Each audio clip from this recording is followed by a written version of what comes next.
Guys, welcome back to the local pundits. Makori here with you. It's been such a game day today. So many things happening around the table. Teams have won, others have lost, and that's good for them. Ours is coming tomorrow. So let's wait and see what happens tomorrow with the derby. Apart from that, I want us to talk about Manchester United and our debt situation as currently is. I've just been on the internet reading our debt situation, and so far we are at 773 million pounds in debt. Let me give you a breakdown of what this means. When the Glazers bought us, they borrowed 650 million from the bank to buy Manchester United, and since then we have borrowed money to buy players to the tune of 317 million pounds. Just a few figures to give you. Since started June last year, we borrowed 50 million on 3rd July, 50 million on 3rd August, and 60 million on 3rd October. All these was to buy players. An example I can give is Jadon Sancho. We paid around 80 million for him, and he's on 350,000 per week in wages.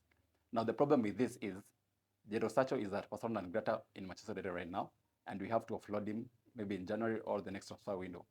Now, when you buy a player on 80, 90 million transfer fees, you don't pay the full amount upfront.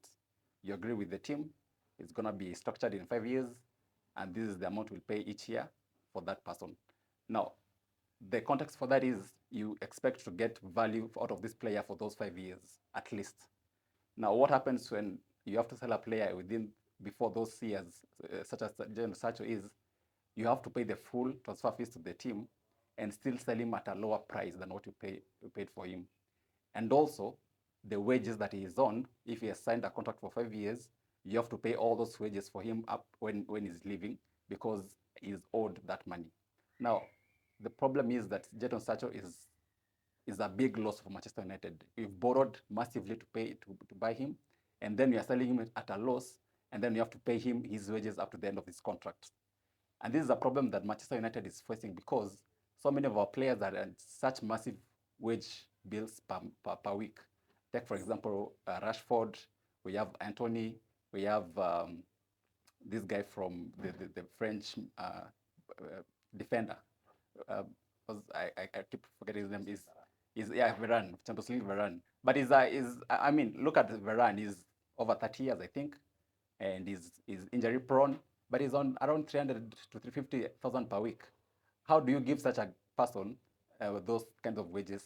This is a guy you can't get that value out of, and it's a guy you can't play for more than 5 years for you to get that much value out of.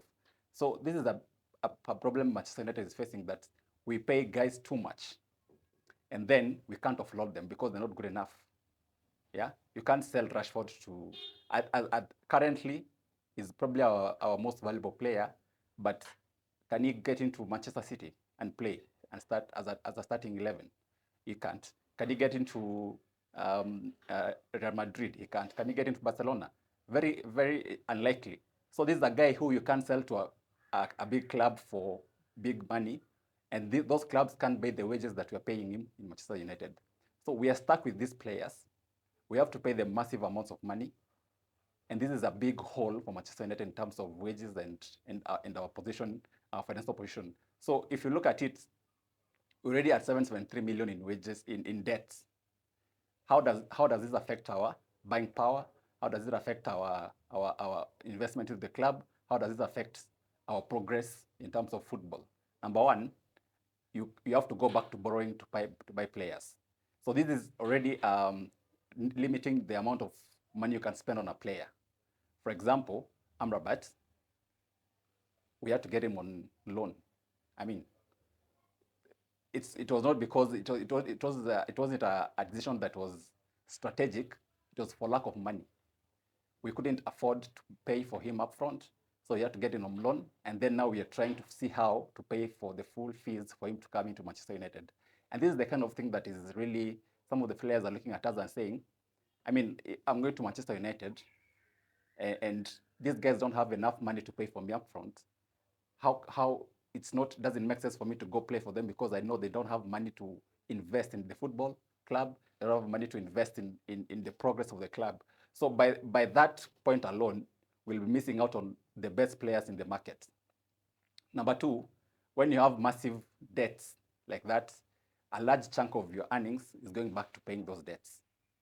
And so this is taking away money from investing in the club. It's taking money away from investing in the players. It's taking money away from making the club a better place for everyone to progress and do better. So this is and this is it's piles on, because if you are 773 million today, and the January transfer window is coming up, there's no way we're going to get money. If we're going to buy players in January, we have to borrow.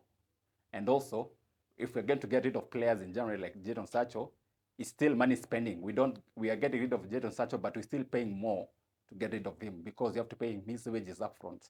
And then we have to find a team that will take him, unless it's Saudi Arabia.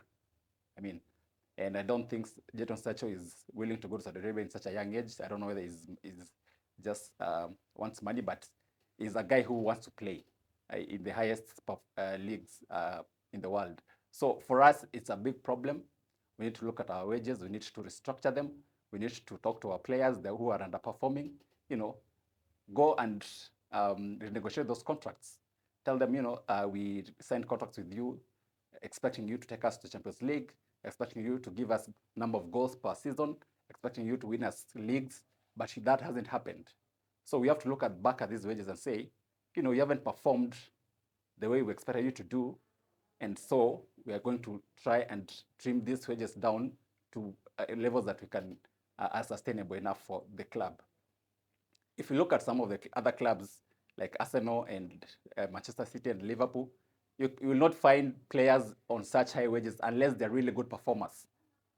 Yeah, unless they're really good, they score goals, unless they win leagues. And so this is the problem with Manchester United that we have to look at and solve out.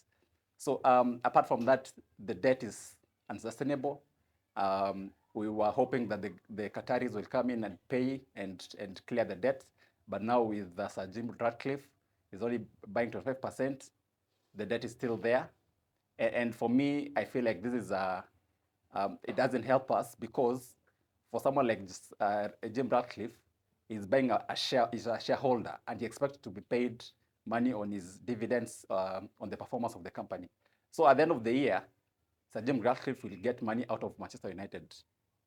And that's the problem with the shareholder, because they expect returns on their investment. So Sir Jim is not coming in to put money into the club. He's coming in to take money out of the club because he expects to get a return on his investment at the end of the year. So the problem with that is we are not saving money. We are still taking money out of the club, and this does not give us anything going forward as a team. So guys, the future looks bleak. Our debt levels are very high. Our wages are really unsustainable. And for me, this gives me a feeling of we are not progressing as we should. We are not making much progress in the field and off field. And I don't know about you, but give me your comments, give me your ideas on what's going on in Manchester United in terms of our financials. How do you feel about it? What do you think is our future? And how that is going to affect our on-field performance? Get in the comments, interact. Let's hear you out. Cheers.